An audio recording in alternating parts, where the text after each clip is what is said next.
사사기 6장 11절에서 18절입니다.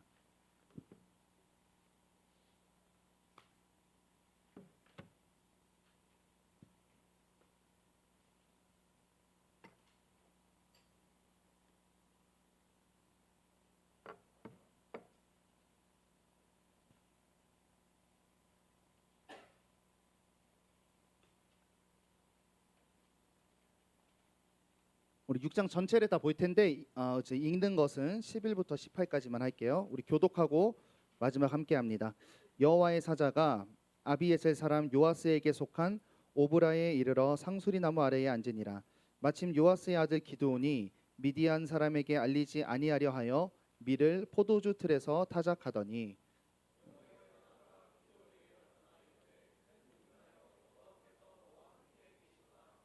기드온이 그에게 대답하되 오 나의 주여 여호와께서 우리와 함께 계시면 어찌하여 이 모든 일이 우리에게 일어났나이까.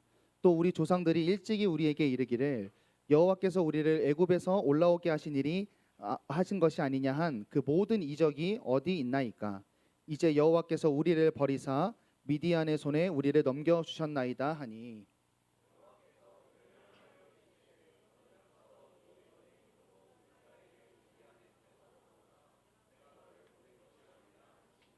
그러나 기드온이 그에게 대답하되 오 주여 내가 무엇으로 이스라엘을 구원하리이까. 보소서 나의 집은 므낫세 중에 극히 약하고 나는 내 아버지 집에서 가장 작은 자니이다 하니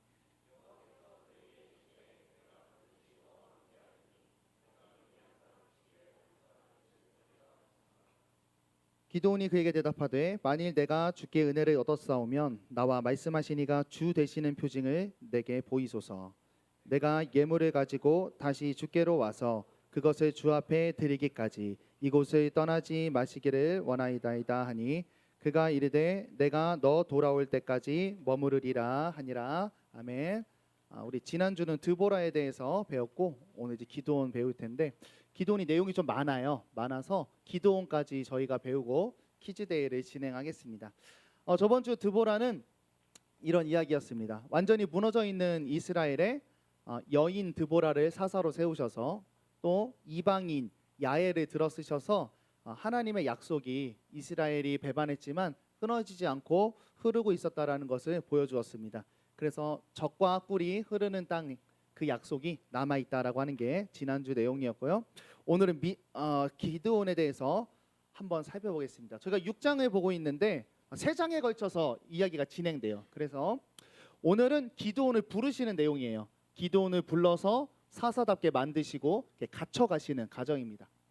그리고 7장은 이제 이스라엘을 하나님이 혼내려고 보낸 미디안 연합군과 전투가 실제적으로 진행이 되고 8장이 좀 이슈가 있는데요.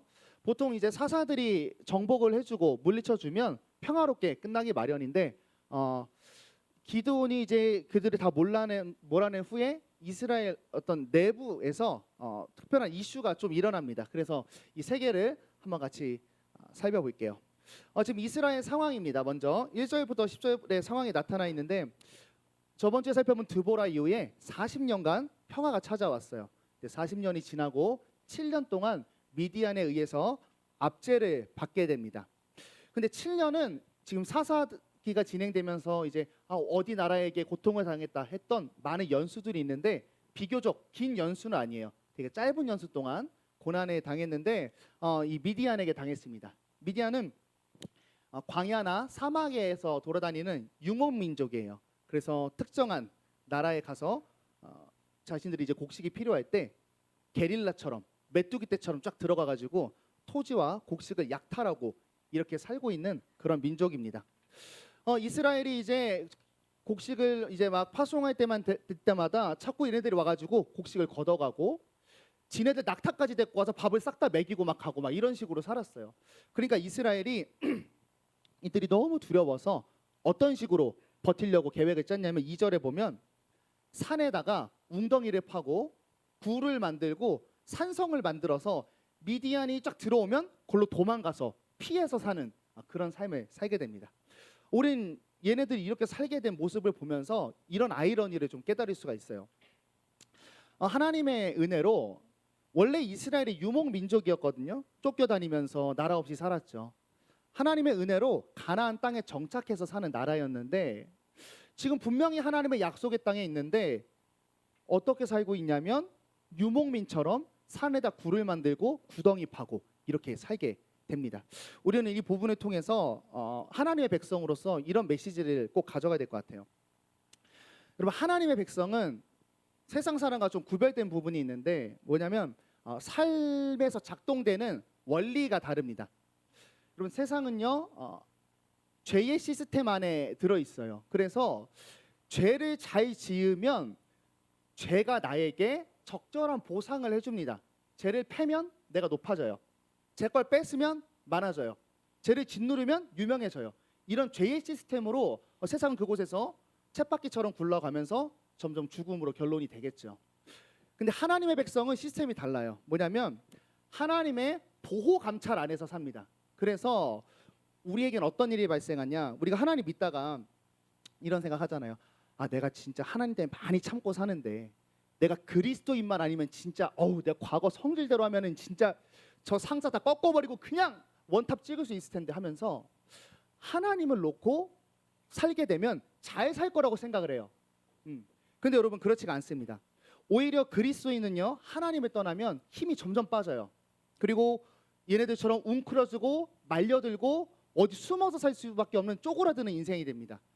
왜냐하면 통치권이 달라요. 옛날에 하나님 안 믿을 때는요 죄된 세상에서 죄 잘 지으면 점점 커졌어요. 그런데 하나님이 나를 통치하기 시작해서 죄가 나를 주장할 수 없어요. 죄가 나에게 공급을 하지 않습니다. 그래서 우리가 하나님 안에 있으면서 하나님을 떠나면 경험하는 건 죄가 나를 먹여서 열려주는 게 아니라 하나님 편도 아니고 죄의 편도 아니고 파리하게 말라가는 걸 확인하게 됩니다. 그래서 여러분, 너무 안타깝지만 그리스도인의 삶의 방향은 두 개예요. 하나님과 클리어해져서 공급을 받고 살 건가, 막혀서 끊길 건가 하는 거죠. 그럼 이런 생각 들어요. 예수 안 믿었으면 죄 지으면서 살면 좋은데. 근데 결론이 달라요. 죄 지으면서 죽음으로 가는 게 결론이 된 거고, 우리는 하나님의 통치에서 어떻게든 하나님의 멱살 잡고 생명으로 이끌어가는 과정인 거죠. 근데 이 과정에서 어떤 통치를 어떻게 받을 것인가는 우리의 결정이고 또 하나님이 점차 만들어 가시겠죠. 한번 우리가 이거를 좀 살펴볼게요. 이 지배 기간이 짧았다고 했어요. 짧았는데 오늘 이 이스라엘이 지배당한 그런 것들을 쭉 살펴보면 굉장히 자세하게 적혀 있어요. 여러분 살펴보세요. 짧은 기간 자세하게 많은 내용이 들어갔다는 건 뭐냐면 압축됐다는 거예요. 하나님의 진노가 압축돼서 아주 크고 거대하게 지금 이스라엘에게 점점 번지고 있습니다. 이 얘기 진행할게요. 자, 그럼 미디안에서 이렇게 고통당하고 부르짖어요. 그러면 이제 여러분이 잘 알다시피 원래 패턴은 뭐냐? 사사를 바로 보내주는 겁니다. 그런데 오늘 말씀은 제가 저번 주에 얘기했지만 기드온부터 패턴이 좀 바뀌어요. 바로 사사를 보내지 않고 오늘 7절 8절 보면 한 선지자를 보내요. 한 선지자를 보내서 너희가 무엇을 잘못했고 왜 이렇게 되었는지를 설명을 해주세요. 그런데 포인트가 있어요. 보통 하나님께서 선지자를 보낼 때는 선지자를 설명해요. 이름을 설명하거나 누구의 아들 누구다 이렇게 설명하는데 오늘 본문의 선지자를 보낼 때는 어너미너스예요. 무명. 뭐만 남아있냐면 선지자의 직능만 남아있어요. 하나님의 음성을 대언하는 직능. 우린 여기서 뭘 확인할 수 있냐면 지금 하나님께서 무명의 선지자를 통해서 뭔가 말한다는 것은 그 선지자를 드러내지 않고 하나님이 정말 거의 직접적으로 이스라엘에게 강하게 말씀하시는 것과 같은 메시지라는 거예요. 자, 그러면 이 선지자를 통해 이스라엘에 지금 어떤 점을 지적하고 있냐? 너희가 미디안에게 압박당하는 이유에 대해서 말씀하세요. 긴데 마지막 것만 갖고 왔어요. 너희가 거주하는 아모리 사람의 땅의 신들을 두려워하지 말라고 했는데 너희가 내 목소리를 듣지 아니했다. 이것이 하나님이 이스라엘을 향해서 선지자를 통해 하신 진단입니다. 저는 이걸 읽고 좀 의심이 들고 좀 생각이 생겼어요. 왜냐하면 이 앞에 보니까 드보라로 구해준 다음에 드보라 바락 콤보로 구해준 다음에 40년 동안 이스라엘이 행복했다 그랬어요. 그리고 오늘 이 저주의 내용이 6절이 마지막인데 이스라엘이 미디안으로 말미암아 궁핍함이 심한지라. 이것은 무엇을 전제하냐면 40년 동안 풍요로웠다는 거예요. 그런데 그럼 의문이 되는 거죠. 하나님은 이거예요. 드보라 이후에 보여주신 게 뭐냐면 드보라 때는 이거였죠. 하나님만 갖고 있는 두려움이었어요. 하나님만 갖고 있어서 하나님이 나의 과연 먹는 거, 직장 생활하는 거, 사회 생활하는 거, 결혼하는 것까지 책임질까? 하여 심을 겸하여 섬기는 내용들이었는데 이 드보라 이후 40년 동안 뭐 해주셨냐면 하나님으로만 된다는 걸 보여줬어요. 하나님만 가지고 40년 동안 풍요로웠거든요. 그런데 궁금해지는 거죠. 하나님 하나로 40년 동안 풍족했는데 무엇이 두려웠을까 하는 거예요. 이런 궁금증을 갖고 오늘 기도원 이야기로 한번 가보겠습니다. 오늘 이 기도원은 우리에게 어떤 두려움을 보여줄까? 오늘 이제 기도원의 콜링 메시지, 부르시는 메시지 좀 볼 건데 새 덩어리예요. 기도원을 먼저 불러요. 부르고 하나님이 여호와 샬롬. 그 다음에는 기도원이 하나님을 만나서 자신의 가문에 있는 우상을 박살냅니다. 그리고 여호바라라는 이름을 얻어요. 그 다음에 기도원이 군사를 모집하면서 오늘 이제 말씀이 끝나는데 천천히 한번 알아볼게요. 자, 기도원이 어떻게 먼저 배경 설명하면 기도원의 이름은 부수는 자, 도끼로 찍는 자 이런 뜻을 가지고 있었어요. 이름만 보면 거의 황해가 생각나는데 근데 이 친구는 사실 어떤 친구였냐면 인물을 이렇게 설명해요. 요아스의 아들 기드온이 미디안 사람들한테 쫄아가지고 밀을 포도주 틀에서 타작하고 있었다. 아니 이름은 도끼로 이막간데 얘는 지금 어떻게 살고 있냐면 미디안이 너무 무서워가지고 원래 밀 까부르는 거 막 이제 타작마당에서 이렇게 하고 막 이렇게 해야 되는데 이때만은 포도주판 2층짜리 탄에서 이렇게 밀을 까부르고 있는 거예요. 쫄보죠. 이름하고 의 상태가 달라요. 근데 이 기드온에게 하나님께서 이제 찾아오십니다. 근데 얘가 하나님이 3번 불렀는데 3번 만에 돌아와요. 먼저 하나님이 위대한 선언과 함께 돌아오십니다. 얘 쫄보처럼 요러고 타작질하고 있는데 하나님이 말씀하세요. 큰 용사여 내가 너와 함께한다. 여러분 기드온의 입장에서 이건 뭔 소리죠? 개소리죠. 나 지금 미디안에서 쫄아가지고 이거 타작질하고 있는데 하나님이 야 큰 용사야 내가 너와 함께하고 있어. 개소리입니다. 그래서 기드온이 뭐라고 이야기하냐면 하나님한테 반론을 해요. 하나님이 함께한다고요. 하나님이 함께하면 우리가 왜 미디안한테 고통받아요?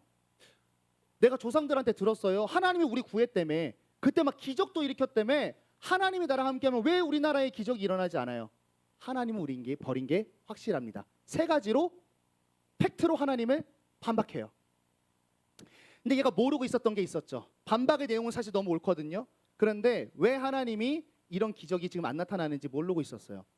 만약에 그게 이스라엘의 죄 때문에 그런 이적이 이어지지 않고 있다면 회개했을 텐데 말이죠. 어쨌든 반박을 세리는데 하나님이 다시 불러요. 야, 그 뭔 소리야? 내가 너를 보낼 거야. 내가 너를 사용해서 이 땅을 구원할 거야. 가라. 그랬더니 기드온이 반박합니다. 2번째 반박은 이거예요. 자기 자신을 보면서 반박해요. 내가 누구길래 거기에 가요? 나 므낫세 집안 중에서도 굉장히 작은 집안이고 나 우리 집안에서도 굉장히 작은 자예요. 나 못 갑니다. 내가 뭘 할 수 있겠어요? 그때 하나님이 야 내가 진짜 반드시 함께할게. 좀 가라 했어요. 그랬더니 이 기드온이 하나님이 3번째 이렇게 밀어넣으니까 뭐 하냐면 표징을 구해요. 이게 굉장히 중요해요. 기드온이 뭘 구하는지 한번 같이 읽어보겠습니다. 시작. 기드온이 그에게 대답하되 만일 내가 주께 은혜를 얻었사오면 나와 말씀하시니가 주 되지는 표징을 내게 보이소서. 아멘. 기드온이 뭘 구하고 있는지 중요해요. 그래야 기드온 안에 담긴 두려움을 파악할 수가 있어요. 자, 기드온은 지금 하나님이 자기한테 왔는데 하나님의 능력을 못 믿는 건 아니에요. 그런데 뭘 못 믿고 있냐면 나와 말씀하시니가 여호와의 사자를 보냈거든요. 나와 말씀하시니가 하나님이라는 표징을 알려달라고 이야기하고 있어요. 기드온은 지금 이런 마음인 거예요. 나 같은 자에게 하나님이 일하려고 온다고? That's ridiculous. 이런 거죠. 말이 안 된다라고 하는 거예요. 나는 너무나 나약하고 난 겁쟁이고 난 집안에서 완전 쫄보고 꼴통인데 나에게 하나님이 왔다고? 그래서 확인하고 싶은 거죠. 당신이 하나님이라는 것을 나에게 알려주세요. 그래서 이제 기드온이 요청하죠. 기드온이 애가 밥상머리 예절 교육이 좋아요. 하나님 사자가 있는데 상을 갖고 옵니다. 탄단지가 완벽해. 탄수화물, 무교병, 단백질, 염소고기. 그다음에 제가 좋아하는 국물을 갖고 와요. 딱 대접하니까 여호와의 사자가 얘기해요. 그 도리에다가 탄수화물하고 단백질 올려놓고 국을 부어라.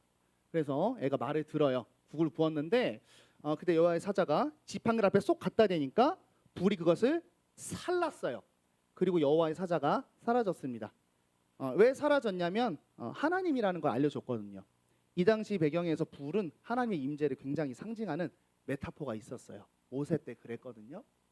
자, 그래서 이 놀라운 광경을 목격하자 기드온이 어떻게 반응하기 시작했냐면 두려워하기 시작했어요. 그 이유를 뭐라고 얘기하고 있냐면 내가 하나님을 대면했다. 죽을까봐 두려워하고 있습니다. 자, 이 멘트에서 우리는 이전의 기드온의 마음을 하나 추측할 수 있어요.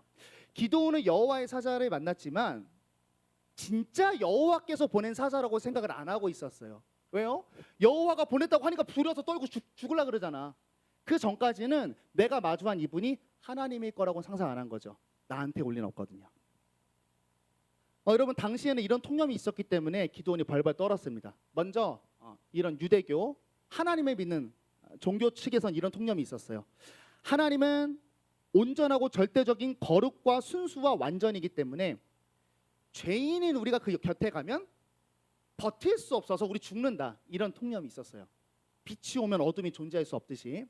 그리고 당시 고대 근동 문화에서도 어떤 신관이 있었냐면 신은 우리가 감히 볼 수 없는 존재고 신과 내가 같은 장소에 있다는 건 내가 신의 영역을 침범해서 반드시 심판받을 수밖에 없다라는 종교적인 생각이 있었어요. 그래서 지금 기드온의 두려움이 밝혀지는 거죠. 기드온의 두려움은 하나님 앞에 내가 서 있잖아요. 하나님이 나에게 오셨잖아요. 하나님이 나를 큰 용사라고 붙들고 왔잖아요. 그런데 거기에서 자신을 보면서 오는 두려움이에요. 하나님의 그 위대하심 앞에 나라는 존재가 있을 수 없다라고 하는 두려움입니다. 근데 그런 두려움을 가진 기드온에게 하나님이 오셔서 말씀하세요. 야, 너 못났다고 그렇게 생각하지 마. 너 하나님 앞에서 죽을 존재 아니야. 나는 너가 생각하는 것처럼 고대 근동에 널렸던 그런 신들처럼 심판하고 두려워하고 인간을 적대하고 차가운 명령을 내리는 신이 아니야. 나는 너를 용사라고 다시 명하는 사람이고 너와 함께하러 온 신이야. 그래서 기드온이 이 말도 안 되는 신을 경험한 후에 제단을 쌓고 그 제단을 여호와 샬롬이라고 하며 제사를 드리게 됩니다. 저게 저 첫 번째 덩어리 내용이에요. 우리는 이 기드온을 부르는 이 일련의 이야기를 들었을 때 구약에 누가 떠오를 수밖에 없냐면 모세를 부를 때랑 너무 많이 닮아 있어요. 심지어 우리가 설교를 한번 같이 했었죠. 왕자에서 미디안 광야로 쫓겨난 완전히 자존감이 박살났던 그 할아버지를 부르셨던 하나님의 모습이 생각납니다. 멘트도 똑같은 거 많이 쳤어요. 모세가 내가 누구이길래 거기에 갑니까? 내가 너와 함께 할 거야. 지금 여기 불로 나타났죠? 거기는 떨기나무의 불로 하나님 나타나셨습니다. 그리고 모세에게도 하도 안 믿으니까 하나님이 징표를 줬어요. 막 이런 거 뱀 던지고. 지금 기드온에게도 징표를 보여주셨죠. 여러분, 하나님이 누군가를 부르신다고 했을 때에는 우리 편의 조건이 전혀 필요 없다라고 하는 점을 여러분 꼭 기억하실 수 있기를 바랍니다. 하나님이 누군가에게 왔을 때는 하나님의 계획을 들고 오는 거예요. 그 앞에 우리가 무너질까 하여 또 우리가 그것을 충족하지 못할까 하여 두려워할 필요가 없습니다. 자, 그래서 두려워하는 기도를 3번 부르셔서 여호와 샬롬의 하나님을 경험했어요. 여러분, 여호와 샬롬이라는 단어를 많이 들었을 텐데 샬롬이라는 단어는 이 구약의 배경에서는 이런 의미로 많이 쓰여요. 개념을 이 그림을 가져가야 돼. 샬롬 레카, 뭐 샬롬 하세요, 막 이렇게 얘기하면 내 삶이 평화로운 상태가 되라고 축복하는 것 같은데 구약에서의 샬롬은 이런 상태적인 개념보다는 너무나 많이 관계적인 개념에서 접근이 돼요. 하나님과 좋은 관계에 있는 것을 샬롬이라 그래요. 왜냐하면 하나님과 클리어하게 뚫려 있으면 내 주변이 하나님으로 인해서 주변이 바뀌기 시작하거든요. 이런 의미에서 샬롬입니다. 자, 그러니까 하나님이 샬롬이라고 고백했어요, 기드온이. 그렇기 때문에 명하시는 게 있어요, 기드온에게. 너 나한테 이런 징표를 많이 요구하는데 샬롬이라고 고백한 바로 그날 밤 하나님도 기드온에게 징표를 하나 요구합니다. 뭐냐면, 너 샬롬이라 그랬니? 그럼 나랑 관계가 좋아야 되는 거잖아. 너네 집에 있는 우상을 싹 다 처리해라. 이런 명령을 하나님이 내리세요. 왜냐하면 기드온의 아버지가 당시 그 마을이 섬기고 있었던 바알과 아세라상을 지키는 관리자였어요, 기드온 아빠가. 그래서 기드온한테 그걸 박살내라고 하는 거죠. 근데 27절 보니까 여기서 기드온이 그 우상을 박살내는데 이렇게 박살내요. 그의 아버지의 가문과 그 성읍 사람들이 두려워함으로 이 일을 감히 낮에 행하지 못하고 방에 행하니라. 여러분, 사사는 우리까지 지금까지 봤던 사사는 우상 숭배하는 이스라엘을 향해서 담대히 우상을 척결할 것을 명하고 담대히 전투하는 사사였어요. 근데 지금 기드온이라는 사사는 지금 자기네 집안 우상을 척결하는데 담대하게 해야 되거든요. 근데 사람 성적이 그렇지 못해요. 아빠한테 쫄아가지고, 얘 겁쟁이잖아. 얘가 잘하고 막 잘하는 거 아빠가 다 봤을 거 아니에요. 쫄본 거 다 알아요. 아빠도 어떻게 개겨? 아빠 거 못 부셔. 그리고 마을 사람들이 바알과 아세라를 엄청 섬기고 있었어요. 이따 나와. 어떻게 하냐면 얘가 박살내니까 사람들이 기드온을 잡아 죽일라 그래요. 율법에 따르면 우상 숭배하는 사람을 죽여야 되는데 우상을 박살냈다고, 야, 바알 부신 사람 어디 있어? 우리 다 큰일 났어. 걔 데려와. 완전 미친 상태죠. 그러니까 두려운 마음으로 이 우상을 파괴합니다. 그래서 큰일이 났죠. 마을 사람들 와서 끌어내려고 난리가 났습니다. 근데 그때 놀라운 일이 발생해요. 우상 관리자였던 기드온의 아빠가 마을 사람들 앞에 당당히 섭니다. 그리고 외치죠. 갈! 여러분, 생각 좀 해봐. 바알이 세면 내 아들이 바알 저렇게 그냥 다 뚝갑 팼는데 바알이 부서졌겠어요? 아니, 그리고 내 아들 죽었겠지. 바알이 세면은. 한번 생각 좀 하고 좀 살아라. 너네가 바알을 부셨다고 어떻게 욕할 수 있니? 하면서 아들을 막아줍니다. 우린 여기서 이 아빠의 이 이상한 모습을 어떻게 해석해야 될까 궁금하죠. 우상을 관리하던 사람이 아들 편을 들었을까? 아마 그런 것 같습니다. 기드온이 우상을 부셔도 별일이 없으니까 진짜 우상의 무력함에 맞받겠죠. 그리고 이런 것도 있었을 것 같아요. 내 쫄보 아들 기드온이 우상을 박살낼 정도의 뭔가 애가 아닌 것 같이 뭐 접신한 느낌으로 이런 걸 하고 있는 걸 보면서 뭔가 하나님이 진짜 살아서 역사하시는 거구나 같은 어떤 그런 회심의 시작이라고 할까요? 그런 걸 아마 경험한 것 같아요. 자, anyway, 그래서 이 우상을 박살내고 이 기드온이라는 이름이 바뀝니다. 여룻바알이라고 바뀌어요. 여룻바알의 뜻은 바알로 하여금 그와 다투게 하라, 바알로 하여금 그와 쟁론하게 하라, 이런 이름을 갖게 돼요. 기드온은 그 이름대로 살지 못했어요. 도끼로 이마가를 할 수 없었는데 도끼로 바알을 까고 새로운 이름을 얻었습니다. 바알이 기드온과 더불어 싸우게 하라.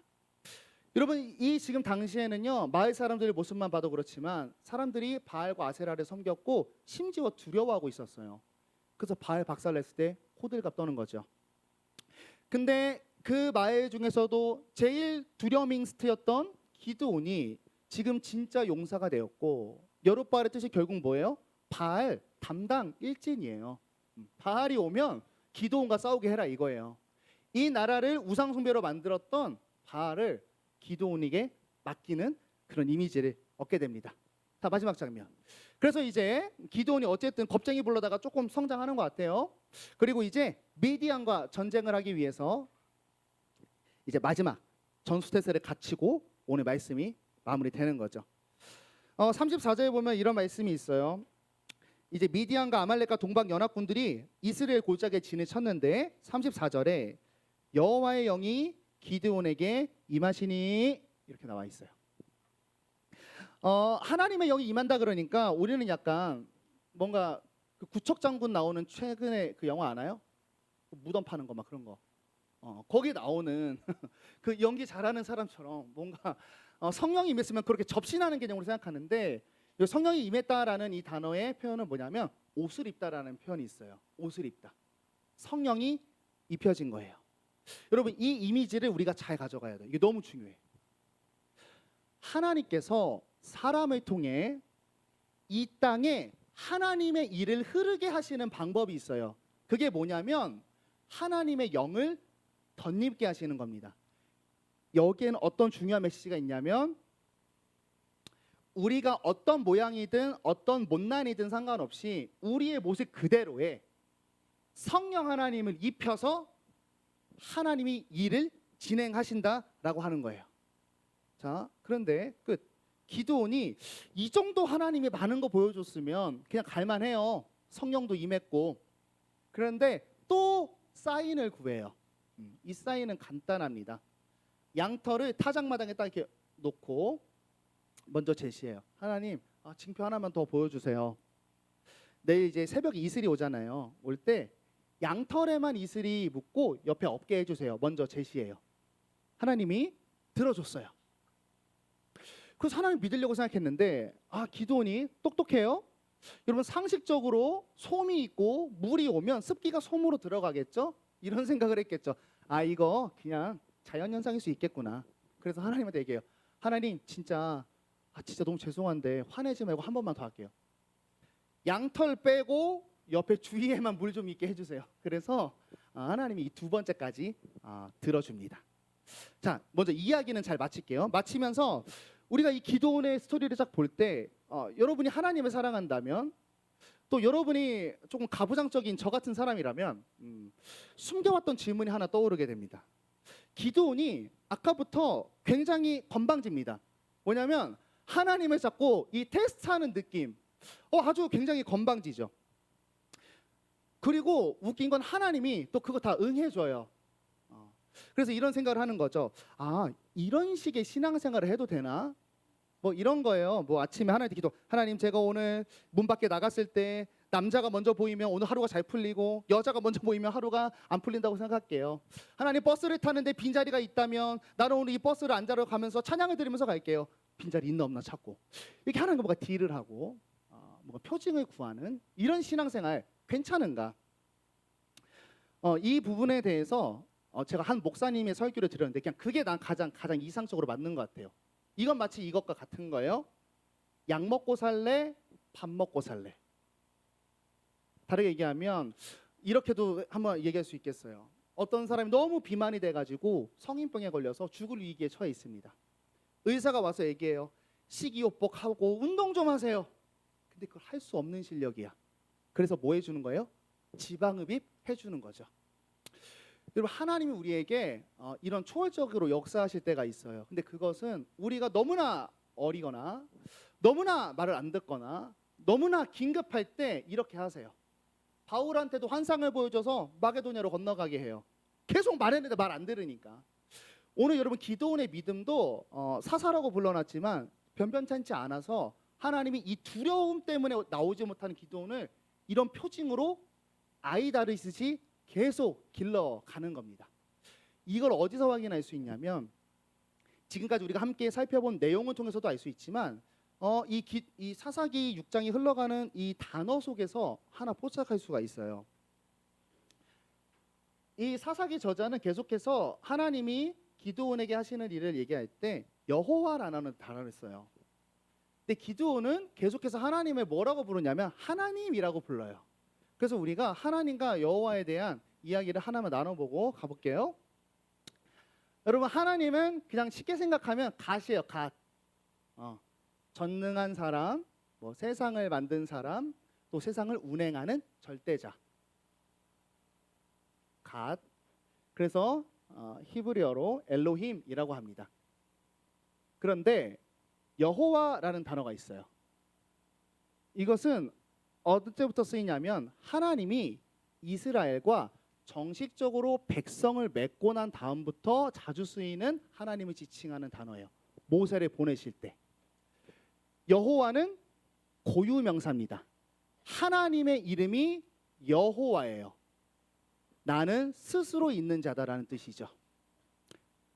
그래서 히브리어로 야훼라고 쓰는데 감히 그 하나님의 이름을 부를 수가 없어서 써놓기는 야훼라고 쓰고 읽을 때는 뭐라고 읽냐? 김동범이라고 읽어요. 아도나이라고 읽는 거예요. 야훼라고 써요. 이 읽으면 야훼인데 부를 수 없어서 아도나이라고 읽어요. 걔네가 성경 읽다가 실제로. 자, 무슨 소리냐면 이것은 그냥 신을 섬기는 거예요. 절대자, 세상을 창조한 사람. 그런데 야훼, 여호와라고 하는 것은 뭐냐면 우리와 언약을 맺은 하나님. 신약 시대의 우리로 생각하면 나를 위해 십자가에서 죽으신 하나님. 나를 향한 그 약속을 끝까지 이루시는 하나님. 나의 음성을 들으시는 하나님, 공감하시는 하나님, 신실하신 하나님. 나와 관계하고 있는 하나님 지칭할 때 여호와라고 하는 거예요. 기드온은 지금 하나님이 이렇게 오셨을 때 뭐로 지금 계속 얘기하고 있냐면 엘로힘이라고 얘기해요.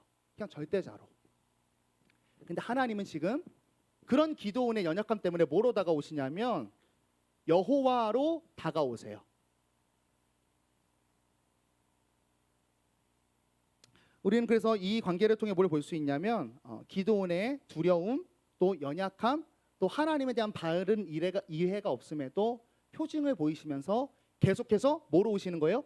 여호와로 오시는 하나님을 보세요. 기드온과 관계하시고 기드온과 여호와 샬롬을 만드시고 기드온에게 용사라 불러주시면서 계속 관계를 맺어가시는 하나님으로 오시는 것을 우리는 말씀을 통해 확인할 수가 있습니다. 여러분 다음 주에는 전쟁할게요. 자, 오늘 말씀을 통해서 우리가 두 가지만 메시지를 가지고 문 밖에 나갔으면 좋겠어요. 먼저는 우리가 그리스도인으로서 우리 자신을 어떻게 바라봐야 하는가입니다. 여러분 기드온은 굉장히 두려움에 쌓여 있었죠. 근데 그 두려움의 종류가 하나님이 있어요. 나에게 있는데 나에게 계신 하나님을 보는 것이 아니라 하나님을 갖고 있음에도 내 자신을 보면서 이 부족함 때문에 굉장히 두려움을 느낍니다. 여러분 오늘 이스라엘이 지금까지 있었던 두려움도 이와 같습니다. 조금 어려운데 잘 들어보세요. 이스라엘이 갖고 있던 두려움은 이런 두려움이에요. 하나님 때문에 드보라 지나고 40년 동안 평탄한 삶을 살았어요. 그런데 평탄한 삶을 하나님 때문에 살고 있는데 오는 두려움이에요. 이게 어떤 두려움이냐면 여전히 하나님이 이스라엘이 전적으로 사랑해서 40년 동안 하나님 하나로 이스라엘이 굴러가요. 그런데 그 하나님을 보지 못하고 그 하나님에게 속해 있는 약한 나를 보면서 두려움이 찾아옵니다. 한 번 더 심층 가볼게요. 이런 생각하는 거예요. 내 삶의 모든 것이 하나님께 달려있다고 생각해 보세요.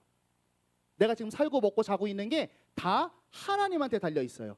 그러면 그 속에서 하나님 감사합니다가 아니라 나를 보게 되면 여러분 이런 두려움이 생긴다. 이 관계에서는 내가 하나님한테 손 쓸 수 있는 게 단 하나도 없다는 두려움. 혹은 이렇게 돼 있는데 하나님이 날 만약에 놓는다면 이제 내가 살 수 있는 나의 실력과 나의 지분과 나의 인슈어런스는 아무것도 없다라고 하는 두려움이에요. 하나님이 날 지켜주고 있지만 하나님이 나를 놓았을 때 난 진짜 내 삶을 살아갈 수 있을까 하라고 하는 두려움이죠. 근데 왜 이런 두려움을 갖게 되냐면 이것 때문이에요. 하나님의 단지 나에게 찾아온 초월적인 존재, 또 능력 있는 존재, 엘로힘 정도로만 여겨요. 관계가 없이. 그러면 언제든 하나님은 날 놓을 수가 있어요. 그런데 막상 하나님이 날 놓아버리면 하나님한테 중독되어 버리고 다 의존되어 버린 나는 이제 살아갈 힘이 없죠. 그런데 만약에 그 하나님을 엘로힘이 아니라 여호와로 나의 아버지요, 나의 왕이요, 나의 주인이요, 신실하시고 언약을 끝까지 이루어 가시는 하나님이라는 이 관계성과 진짜 믿음이 있었다면 그러면 하나님이 나를 통치하셨을 때 두려워하는 게 아니라 감사하게 되겠죠. 이들의 두려움은 어디서 오냐면 하나님을 그냥 신으로 생각하고 아무런 인격적인 깊은 관계가 없었기 때문에 오는 두려움입니다. 그래서 이런 신앙인들에게 자주 내면에서 떠오르는 질문, 하나님이 이렇게 안 하면 어떡하지? 하나님이 그리 아니하시면 나 어떡하지? 라는 전제가 붙은 신앙생활을 하게 됩니다. 하나님이 나 형통하게 해줬어. 하나님 대박이다. 그런데 나 그래갖고 하나님한테 올인하면서 세상에 어떠한 보험도 들어놓지 않고 살아가다가 하나님이 나 버리면 어떡하지? 라고 하는 생각이 스멀스멀. 하나님이 이번에는 나에게 응답해 줬지만 내일은 응답하지 않으면 어떡하지 하는 생각 스멀스멀. 그래서 두려운 거죠. 뭐가 두려워요? 하나님이 놓았을 때, 그때 내가 세상에 갔을 때 세상이 말하는 가치와 우상들이 날 반겨주지 않으면 어떡하지? 우상이 두렵죠. 근데 여러분, 이런 신앙인들은 세상하고 아직 별 다를 게 없는 신앙 생활입니다. 여러분, 인간은 태어나기를 많이 설명드렸지만 피조물이라서 의존적 존재이고 공급을 받고 사는 시스템으로 만들어진 존재예요. 그런데 모든 사람들이 이것을 해줄 아버지 하나님이 끊겨버려서 내 손으로 나를 채우려고 세상 사람들이 좋다고 하는 것을 생존 경쟁하며 살아가는 게 요즘 세상인데, 지금 이스라엘은 뭐냐면 그런 생존 경쟁에서 하나님이라는, 기독교라는, 교회라는 인슈어런스를 내 스펙 옆에 하나 갖다 놓은 거죠. 여러분, 이 말씀 통해 우리를 돌아봤으면 좋겠어요. 우리가 믿는 하나님이 정말로 나에게 어떤 분인가? 그냥 세상 사는데 마음의 평안을 얻기 위해 종교를 찾으러 왔을 수 있어요. 시작은 좋다 이거야. 그런데 우리가 원하는 게 뭐냐는 거죠. 그냥 전지전능하고 초월적인 갓, 엘로힘, 절대자인가 나에게 하나님이? 아니면 우리를 십자가로 구원하신 예수 그리스도, 야훼, 아도나이, 아버지, 주인, 왕이신지, 내가 하나님을 어떻게 신뢰하고 있는지 우리를 잘 돌아볼 수 있기를 바랍니다. 여러분, 이 기드온이 오늘 어떻게 회복되냐면 하나님께서 여호와 샬롬으로 끊임없이 다가오셔서 회복돼요. 나는 하나님을 그냥 신 정도로 생각했는데 하나님은 기드온에게 여호와로 오시면서 여호와 샬롬이라는 제단을 쌓게끔 기드온을 가져가십니다. 당시에 많은 신처럼 인간을 판단하고 심판하고 떡 하나 더 주는 신이 아니라 용사로 부르며 함께 하시며 평화를 주시는 분으로 오자 기드온이 생각이 바뀌죠. 나는 하나님한테 보잘 것 없고 하나님이 나 자꾸 쓴다고 해도 할 수 없는 사람이었다고 생각했던 기드온이 나에게 온 하나님이 여호와 샬롬이라는 걸 깨달으니까 담대함이 생기고 발걸음을 가져갈 수 있게 됩니다. 여러분은 자신을 어떻게 바라보고 계신지 한번 돌아봤으면 좋겠어요. 나 못생겼다, 머리가 나쁘다, 돈이 없다, 스펙이 딸린다, 공감 커뮤니티 능력이 없다, 패션 테러리스트다, 친구가 없다. 나에 대한 이런 모든 판단들은 여러분 이건 뭔가요? 사실이죠. 네. 그리고 이런 사실들이 사실 우리를 세상에서 잘 못 살게 하고, 여러분들은 저도예요. 이거가 없어서 사실 우리는 불안한 세상을 살아가는 거예요. 그런데 한번 또 생각해 보세요. 반대로 내가 잘생기고 예쁘고 머리 좋고 돈 있고 스펙 있고 친구가 많으면 내가 두려움이 진짜 없을까요?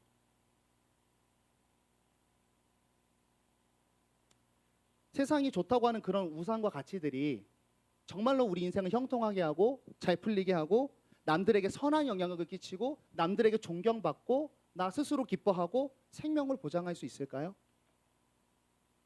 그것은 또 아니거든요. 여러분, 사람의 담대함 있잖아요. 우리 사람이 사는 인생의 담대함은 어디서 나오냐면 하나님한테 나오는 거예요. 왜냐하면 사람들의 생각대로 역사가 움직이지 않아요. 그죠? 너무 많이 세상이 바뀌고 흔들리잖아요.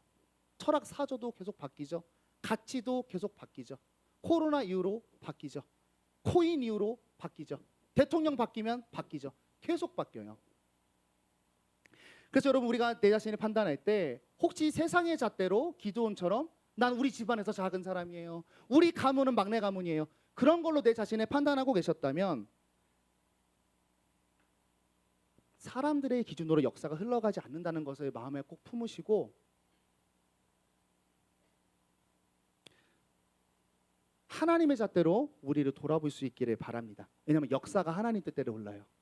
하나님은요, 여러분을 오셔서 잡았어요. 우리가 하나님한테 가지 않았어요. 하나님이 오셔서 우리를 잡았습니다.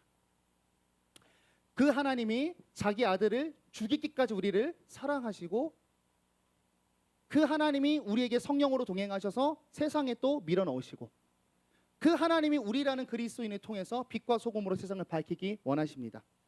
이거를 하나님이 했다면 여러분 이것만큼 확실한 보험이 어디 있는가? 이것만큼 확실한 자존감이 어디 있는가? 이것만큼 확실한 내 인생의 소망은 어디 있는가? 기도원을 통해서 우리 자신을 바라볼 수 있는 관점을 하나님의 시선으로 먼저 바꿀 수 있기를 바랍니다. 그 두 번째는 이거 붙잡은 이 기도원이 길러지는 과정 속에 메시지 하나만 가져갈게요. 오늘 이 기도원 보시면 기도원이 이게 바뀌지가 않아요. 아이고 허망하면 안 되는데. 자, 이거 오늘의 이야기예요. 그런데 기도원을 부를 때부터 그 옥수수리 포도주틀에서 타작마당 하고 있었던 두려워했던 사람이죠. 하나님이 불렀는데 3번 동안 두려워하던 사람이었어요. 표징을 구해서 하나님이 왔는데 두려워하는 사람이었어요. 하나님이 여호와 샬롬을 보여줬습니다. 자, 그리고 우상 박살내라고 명했어요. 하나님이 왔고 3번 불렀고 함께한다 그랬고 용사라 그랬고 그러고 박살내라 그러면 안 두려워할 법도 한데 얘 우상 박살낼 때 어떻게 했다 그랬어요? 아빠 무섭고 마을 사람 무서워서 밤에 몰래 우상 부셨어요. 그리고 여룻발이라는 이름 얻었습니다. 이 정도 했으면 안 두려워할 만한데 지금 여기 맞짱 들어갈 때 하나님한테 또 뭐 구해요? 그 불쌍한 양털 뽑아가지고 지금 테스트하고 있어요. 하나님 끝까지 두려워해요. 난 여기서 이거를 우리가 확인하고 꼭 가져갔으면 좋겠어요. 여러분 기도원이 바뀌던가요? 안 바뀐다는 거죠. 3번 불러도 함께해도 보내도 표징을 보여줘도 여호와 샬롬 해도 심지어 여호와의 영을 옷 입었었어요. 근데도 기도원의 두려움은 안 바뀝니다. 여러분 믿음이 우리에게 가져오는 삶은요 물리적인 변화가 아닙니다. 우리가 하나님 나라 재림에서 우리의 성화가 완전히 영화가 되기 전까지 우리의 이 피지컬, 우리의 이 죄성은 영원히 그대로예요. 완성되기 전까지. 믿음이 가져오는 건 내 물리적 변화가 아닙니다. 내가 어떤 경지를 이룰 수 있는 몸과 성품이 되는 무슨 판타지 같은 게 아니에요. 신앙생활은. 믿음이 가져오는 건 뭐냐면 지금 내 이 꼬라지를 가지고 하게 되는 거예요. 내 지금 이 꼬라지를 가지고 할 수 있는 게 달라지는 게 믿음이 가지고 온 역사입니다. 내 모습 이대로의 성령을 입혀서 할 수 있는 범위와 깊이와 마주할 수 있는 관계와 상대할 수 있는 어려움이 커지는 것, 여러분 그것이 믿음입니다. 기도원 쫄보. 근데 기도원 우상 박살냄, 기도원 미디안이랑 맞짱뜸, 말이 안 되죠. 근데 기도원은 똑같다니까. 이거 뭐 하는 거죠? 하나님이 기도원을 길러가시며 만들어가는 인생이 달라지는 거죠. 이 일을 위해서 그럼 우리가 할 건 뭐냐면 기도원처럼 하면 돼요. 뭐냐? 하나님이 우리를 붙잡으면 뭘 시작하냐면 기도원처럼 기르기 위해서 내 주변부터 순종할 이슈들을 갖다 주세요. 기도원은 먼저 자신의 자존감을 이겨야 했고 그 다음 가문에 있는 우상을 척결해야 했고 그제서야 미디안 앞에 설 수 있는 사람으로 자랐습니다. 겁쟁이가 순차적으로 전쟁의 지휘관까지 올라갔죠. 여러분 우리가 그리스도인 되고 하나님에 마주하게 하는 나의 주변은 다 뭐냐면요 하나님의 완벽한 커리큘럼입니다. 여러분 신앙생활이 뭐라고 생각하세요? 신앙생활 한다고 우리가 많이 바뀌지 않아요. 여러분 신앙생활은 이런 겁니다. 오늘 예배 드려서 집에 갔을 때 엄마한테 인사 안 하다가 인사하고 들어가는 거. 집에 있을 때 문을 조금 열어놓는 거. 너무 열받아서 바로 그냥 티 세려 박아야 되는데 한 번만 참는 거. 고민 상담하던 사람 다 쌩까고 다녔는데 한 번 마음 열어주는 거. 그냥 지나갈 사람 오늘은 1,000원 구제해보는 거. 힘든 친구 힘든가 보다 기도해야지가 아니라 한 번 연락하는 거. 여러분 이게 신앙생활이에요. 예수 믿고 환상해보는 게 아니라 예수님 때문에 내 모습 이꾸라지로 내 삶이 하나님의 방식으로 바뀌는 게 여러분 신앙생활입니다. 여러분 그리고 이거 하면요 여호와의 샬롬을 확인하게 돼요. 아까 샬롬이 상태가 아니라 관계라고 했어요. 그래서 우리는 샬롬을 1차적으로 소극적으로는 이렇게 이해할 수 있어. 내가 예배 잘 드리고 하나님하고 뻥 뚫리면 주변이 좋아지겠지. 굿. 적극적인 여호와 샬롬을 알려줄게요. 그건 뭐냐면 하나님과 관계가 좋아야 된다 그랬어요. 자, 하나님이 성경 말씀을 통해 알려주는 관계가 있어요. 하나님과 어떻게 살아야 되는지, 이웃과 어떻게 살아야 되는지, 자연 만물은 어떻게 돼야 되는지. 하나님이 알려주신 말씀으로 내 관계를 대하기 시작하잖아요. 이게 적극적으로 샬롬을 이루는 삶이거든요. 그러면 반드시 그곳에 샬롬이 임합니다. 불아님, 진짜임. 예배만 드린다고 내 삶에 좋은 사람이 생기는 게 아니에요. 하나님이 그럴 거였으면 하나님 믿었을 때 모가지 쳐서 데리고 갔어요. 너무 하나님이 편한 일이에요. 샬롬을 느끼게 하려고 넣었고 샬롬을 흐르게 하려고 우리를 넣었습니다. 그러면서 우리는 확인하게 돼요. 그렇게 살다 보면 내가 이전까지 세상의 명예와 힘과 돈으로 가지려고 했던 존경받는 일, 기뻐하는 일, 선한 영향력을 끼치는 일이 하나님의 말씀을 주변에 구현했을 때 너무나 쉽게 온다는 걸 확인해요. 그러면서 깨닫죠. 우상은 힘이 없구나. 오늘 기도원이 느낀 거. 하나님이 힘이 있구나 하는 거죠. 오늘 말씀을 기억하면서 여러분 우리가 세상의 가치와 우상을 붙들고 있을 때 내가 담대해지는 게 아니다. 역사는 세상 생각대로 흐르지 않는다. 두 번째, 내가 하나님한테 이렇게 딱 잡혀 있는 상태가, 내가 하나님한테 온전히 맡겨진 상태가 여러분 불안한 게 아닙니다. 하나님이 떠나면 어떡하지? 이런 걱정을 할 필요가 없어요. 왜냐면요, 우리를 붙잡은 그 하나님은 나를 평가하는 상관이 아니에요. 여호와 샬롬의 하나님이에요. 우리를 왜 붙잡았냐면 샬롬 주려고 붙잡았고, 그 붙잡음의 열정이 구약을 뚫고 예수 그리스도를 바치면서 신약을 뚫고 성령으로 지금 우리 안에 역사하셔서 재림하는 날까지 하실 열정과 열심이에요. 여러분, 하나님이 붙잡고 있는 건 전혀 두려운 일이 아닙니다. 이 담대함으로 여러분 이 시대를 살아갈 수 있기를 바랍니다. 그래서 이 샬롬의 하나님을 가진 여러분들이 담대하게 내 주변부터 성경이 알려준 관계성을 실천하면서 나아갈 수 있기를 바랍니다. 그러면 여호와의 샬롬이 여러분의 삶에 침투하는 것을 목격하게 될 겁니다. 이번 한 주간 살아가실 텐데 그런 샬롬을 피워내는 2025년이 되시고, 우리 기도해줬지만 고난 주간입니다. 절기를 이렇게 못 지켜서 조금 의미가 아쉽긴 하지만 하나님이 그 고난의, 예수님께서 고난의 자리에 오신 것은 죄로 인해 우리가 받을 것을 그분이 대신 받으시는 의미로서의 고난이 있거든요.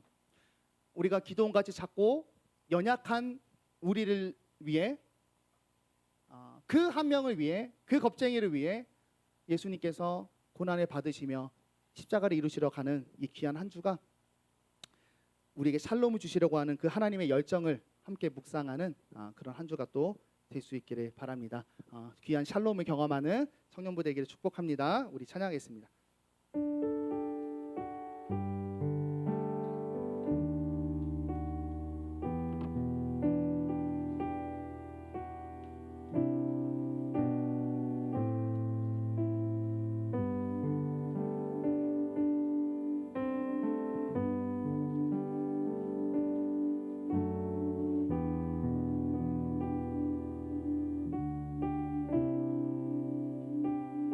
찬양할게요. 우리는 아마 기도원 많지도 못했을 것 같아요. 제가 뭐 기도원 이렇게 많이 깠지만 저도 하나님이 불러서 우리 막 뭐 일본하고 미국하고 전쟁하는데 가서 총 들고 싸우라고 그러면 못 갈 것 같아요. 아마 기도원보다 연약하고 부족한 우리이고, 이 나라를 고칠 수 있는 실력과 힘과 용기는 없으면서 또 왜 이 나라에 나를 보냈냐고 하는, 이 황무한 땅에 나를 보냈냐고 하는 어쩌면 불만만 가득한 우리 세대가 아닌가 싶습니다. 그런데 하나님께서 우리를 택하시고 하나님께서 내 작은 삶의 자리에 순종을 이뤄낼 때 샬롬을 주시는 그 약속을 보여주셨습니다. 우리가 너무나 가진 작은 거지만 또 가진 게 없어서 너무 허망해 보이지만 그 속에 하나님을 살아내는 청년들 되셔서 샬롬을 전하는 우리가 될 수 있기를 바랍니다. 우리 그런 마음 담아 찬양하겠습니다. 허망한 삶이라 여겼던 우리 인생을 한 사람이 짊어진 십자가로 변했네. 우리의 세상은 여전히 허망해 보이나 주 안에서 우리 사랑을 외치네. 이곳에 주의 나라와 이곳에 주의 나라와 주의 뜻만이 영원히 이루어지니 주가 일하시는 우리의 삶 가운데 주님께 우리 찬양과 그의 영광을 영원히 노래하리. 보이지 않으시는 당신의 그 사랑. 이곳에 주의 나라와 이곳에 주의 나라와 주의 영광이 영원히 이루어지리. 주가 일하시는 우리의 삶 가운데 주님께 우리 찬양과 그의 영광을 영원히 노래하리. 보이지 않으시는 당신의 그 사랑. 처음부터 찬양하겠습니다. 허망한 삶이라 허망한 삶이라 여겼던 우리 인생을 한 사람이 짊어진 십자가로 변했네. 우리의 세상은 여전히 험하게 보이나 주 안에서 우리 사랑을 외치네. 한 번 더 찬양합니다. 허망한 삶이라 여겼던 우리 인생을 한 사람이 짊어진 십자가로 변했네. 우리의 세상은 여전히 허망해 보이나 주 안에 사랑을 외치네. 사랑을 외치네. 이곳에 주의 나라와 주의 뜻만이 영원히 이루어지리. 주가 일하시네 우리의 삶 가운데 주님께 우리 찬양과 그의 영광을 영원히 노래하리. 보이지 않으시는 당신의 삶. 이곳에 주의 나라와 이곳에 주의 나라와 주의 뜻만이 영원히 이루어지리. 주가 일하시는 우리의 삶 가운데 주님께 우리 찬양과 그의 영광을 영원히 노래하리.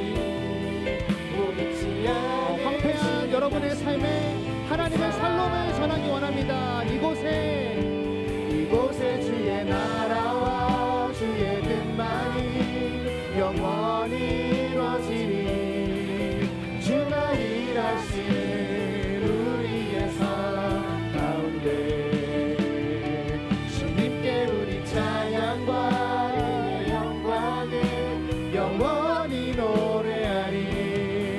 우리 주체들의 삶을 축복하면서 한 번 더 찬양합니다. 이곳에 주의 나라와 이곳에 주의 나라와 주의 뜻만이 영원히 이루어지리. 주가 일하시는 우리의 삶 가운데 주님께 우리 찬양과 그의 영광을 영원히 노래하리. 보이지 않으시는 당신의 그 사랑을. 우리 함께 기도하겠습니다. 여러분이 속한 삶의 자리 또 그 안에서 무력한 여러분의 모습 기드온과 같은 우리를 하나님께서 기드온과 같이 찾아오셨습니다. 하나님의 손아귀에 있지만 여전히 내 모습을 보며 불안하고 하나님이 나를 삶의 자리로 넣었지만 여전히 연약함으로 웅크려져 있는 사랑하는 여러분, 하나님이 오늘 여러분을 보내십니다. 큰 용사라 여러분을 부르십니다. 내가 너와 함께한다 여러분을 부르십니다. 그리고 여러분을 넘어진 그 자리에 그곳에 가서 하나님의 나라를 세우라 담대하게 우리를 집어넣으십니다. 이 시간 기도하실 때 여러분 웅크러져 있었다면 우리를 붙잡고 있는 하나님이 여호와 샬롬이심을 고백하며 다시 나의 삶의 자리에서 나의 아주 작은 부분에서 하나님께서 나에게 알려주신 말씀, 하나님께서 우리에게 알려주신 세상과 이웃과 하나님과 자연을 대하는 그 바른 말씀을 행동으로 옮겨서 하나님의 샬롬을 경험케 하여 주시옵소서. 나의 못남과 두려움을 뚫고 주의 나라가 내 삶에 임하여 주시옵소서. 이 시간 함께 말씀 생각하며 기도하겠습니다. 하나님 아버지, 우리 귀한 청년들의 삶 가운데 하나님의 나라가 임하기 원합니다. 하나님의 나라가 임하여 주시옵소서. 주여, 우리의 연약한 삶을 찾아오시고 우리를 큰 용사라 부르시며 나의 연약함을 일으키려고 하시는 아버지 하나님의 손을 붙들고 나아갑니다. 저희는 할 수 있는 게 없습니다. 할 수 있는 건 기도할 수 있는 거, 예배할 수 있는 자유 때문에 예배할 수 있는 거, 주의 말씀을 붙드는 것밖에 없습니다. 하나님, 그러나 이 연약한 저희를 붙잡아 주시고 끝까지 인도하시며 죽기까지 사랑하시며 성령으로 동행하시는 열심을 우리와 함께 하심을 믿고 나아갑니다. 샬롬의 하나님을 내 삶에서 경험할 수 있도록 주께서 함께하여 주시고 역사하여 주시옵소서. 하나님 축복합니다. 우리 귀한 청년들과 우리 귀한 청년부 공동체를 축복합니다. 하나님의 나라가 우리 귀한 청년들의 삶 가운데 임하여 주시옵소서. 하나님의 나라가 우리 청년들의 학교 생활 가운데에, 직장 생활 가운데에, 가정 속에, 만남 속에, 관계 속에, 물질 속에, 아버지 하나님 또 상담하는 과정 속에, 또 미래 위에 현실의 어려움에 하나님의 나라가 임재하여 주시옵소서. 그리하여 주의 나라로 살아가게 하시고 주의 나라를 경험하는 거룩한 삶을 살아가는 귀한 영혼 될 수 있도록 주여 역사하여 주시옵소서. 주님 할렐루야, 하나님을 찬양합니다.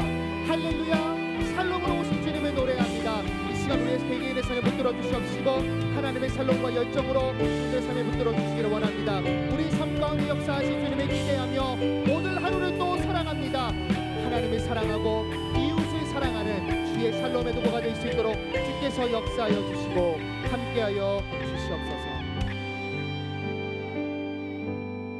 허망해 보이는 나의 삶과 나의 모습 가운데에 하나님의 샬롬을 기대합니다. 예수 그리스도의 이름으로 기도드렸습니다. 아멘. 예물 드리겠습니다.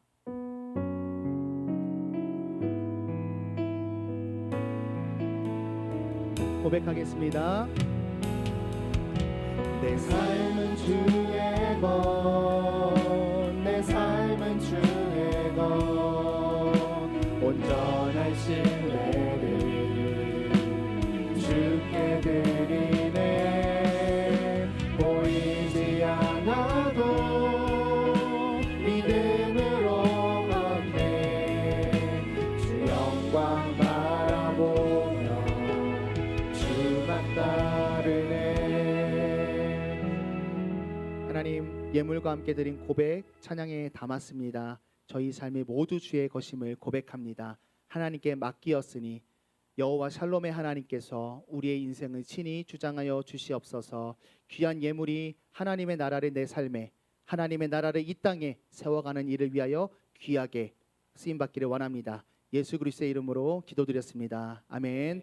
주 예수 그리스도의 은혜와 하나님의 사랑과 성령 하나님의 위로교통 충만 내주 역사하시는 은혜가 나의 부족함을 보지 아니하고 또 내 삶의 어려움을 보지 아니하고 십자가에 죽기까지 하시며 우리와 성령으로 동행하게 하시는 하나님의 열심을 보고 오늘도 내 삶에 주의 말씀을 살아내기를 소망하는 우리 신관 공동체 머리머리 위에 이제로부터 영원토록 함께 있을지어다. 아멘.